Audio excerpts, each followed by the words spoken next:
Hey, what's going on YouTube? In this video, we're talking about accessories for your Smith & Wesson FPC. Coming up.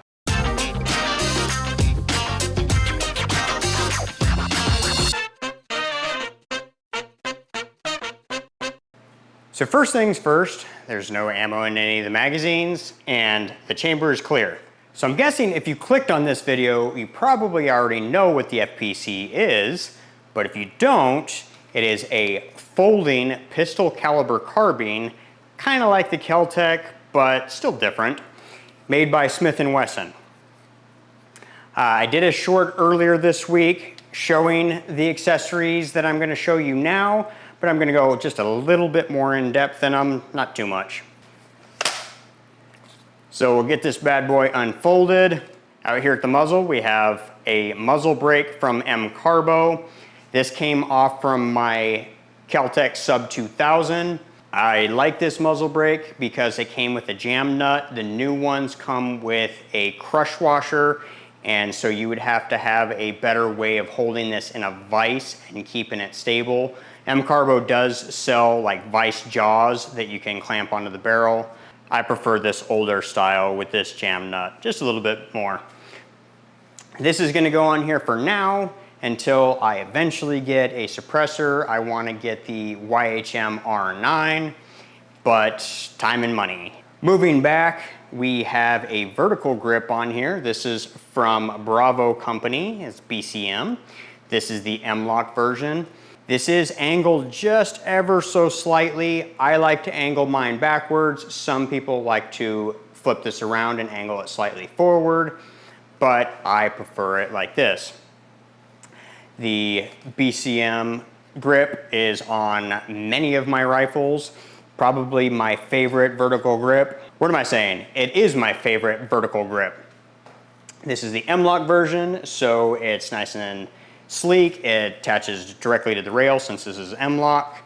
I threw a ladder rail on top over the Picatinny, not like the Picatinny is really that sharp because it is polymer, but it just gives a little bit more pleasant of a place for me to wrap my hand around, and it keeps me pretty consistent because most of my rifles I run a Streamlight TLR, or what is it, the rail mount 1 with the switch, and so I would put it up top here, and so if I end up putting one on here, this is where the switch would go, and my thumb would go right over the top, just like that. Same as this rail cover. So that's why I threw the rail cover on here. And then the last accessory, the best one, is the sight. So I went with the Primary Arms SLX 1X. This has the ACSS Gemini reticle in it, specifically made for 9mm PCCs.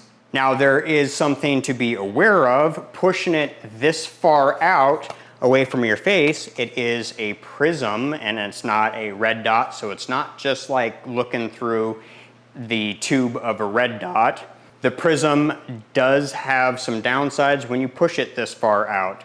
I'm not gonna be able to get it with this camera, so I will just put up some photos here. This is what the reticle looks like. However, you can see these kind of like little shadow horseshoes in 3 sections, one to the left side, one to the upper but kind of to the right, and one to the lower kind of to the right. That's just the nature of the prism optic and pushing it that far away from your eye. It doesn't cover the reticle or anything like that. I don't think it's going to be an issue. I haven't had any problems with it. I can see the reticle just fine. I could use one of the other offset arms and bring it back, what, an inch? Would it make that much of a difference? I don't think so. And I could do that and it would still not even come to the back of here, so it wouldn't be an issue there. But I don't think it would make that much of a difference. That's why I have it just left like this.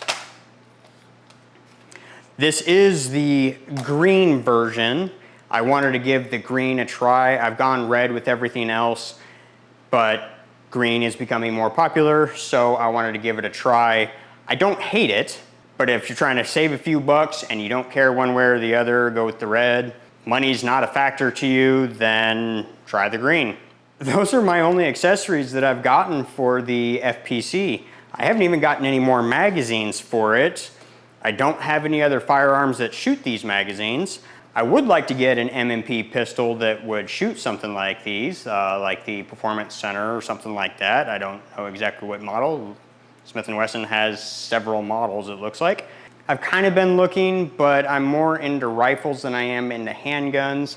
So that's a maybe or may not be.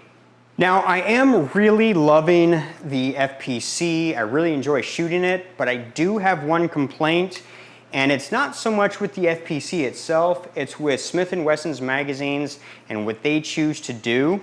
I am not the only one to have this complaint. It is these stupid collars. I don't like them. They're way too loose and they slide around way too easy.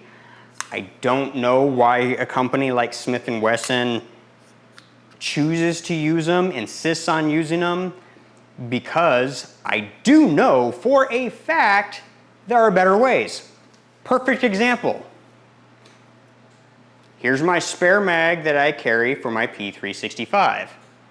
So when you get a SIG magazine, this particular one is the 15 round magazine. It comes with 2 base plates. This particular base plate is for the XL, the 365 XL.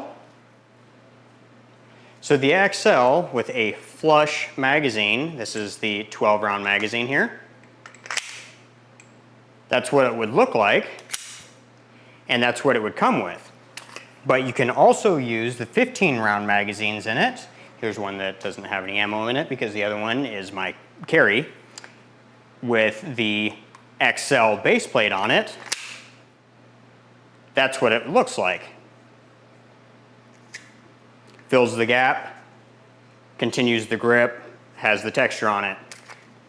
And it is one piece. It is part of the base plate. Now, these magazines come with a base plate to use for the XL, as well as the standard 365. So it would just be a longer base plate. This one is loaded. I'm gonna treat it as such, but I treat all of my firearms as if they're loaded, so that makes no difference. But this is loaded because this is my EDC. I just took it out of the holster. But anyway, this is what it would look like with this base plate in here. So there's a little bit of a gap. The other base plate fills that. I have this base plate on here just to keep it a little bit smaller, plus with my tiny little hands, and I wrap it around here, my pinky actually goes into that groove. And I also put this base plate on here because at the time I only had the one 15 round magazine. I wanted to be able to use it in my XL as well. And now that I have another one, I just haven't put a longer base plate on here. Haven't gotten around to it. And then this is a 12 round magazine. I got this before the 15 round magazines were available, but this has the setup for the standard 365. And that's how it looks. Again, this is all part of the base. There's no sliding up and down the magazine like on the Smith & Wesson. Now, it may seem I'm getting a little off topic, but I am on a rant here. So one more example. So we got the Taurus GX4. This has the flush 11 round magazine in it right now. This one is empty. But you can see that it's got the flush magazine in it. And we have the 13 round magazine in it. Again, the extended base plate to fill that gap is part of the base plate. So it is more than obvious that several of the companies are able to make this little filler thing as part of the base plate so it doesn't slide up and down. Springfield also makes it to where it is a separate piece, but for the longest time, I didn't know it was a separate piece because it is significantly tighter on the magazine. This is really loose. So yes, this was a little bit of a rant at the end here about these magazine extensions. I think that Smith & Wesson can do better and should do better. I still love the FPC. I think it's awesome. I would actually like to get some 15 round magazines and get it flush with the grip here just for funsies, for more options. I don't know why they chose to do that instead of making the grip longer. They could have had the grip longer, not had that little insert, and it wouldn't even be on here either. I don't know. But I don't work for Smith & Wesson, so I'm not part of the decision-making process. So I don't know if I'm gonna put a light on here or not. It would look pretty good with a light, but that is not my POU for this, my philosophy of use, like Nothing Fancy would say. I'm not gonna be using it in that type of a role, but it would still look pretty good with a light. So anyway, what do you think? What kind of accessories do you wanna put on your FPC? Do you even wanna get an FPC? Do you have an FPC? Leave a comment below, let us know. Make sure that you like the video to let YouTube and the world know that you wanna see more content like this. Helps the channel out a little bit as well. So that's it for this one. Thanks for hanging on, and we'll catch you on the next project. See ya.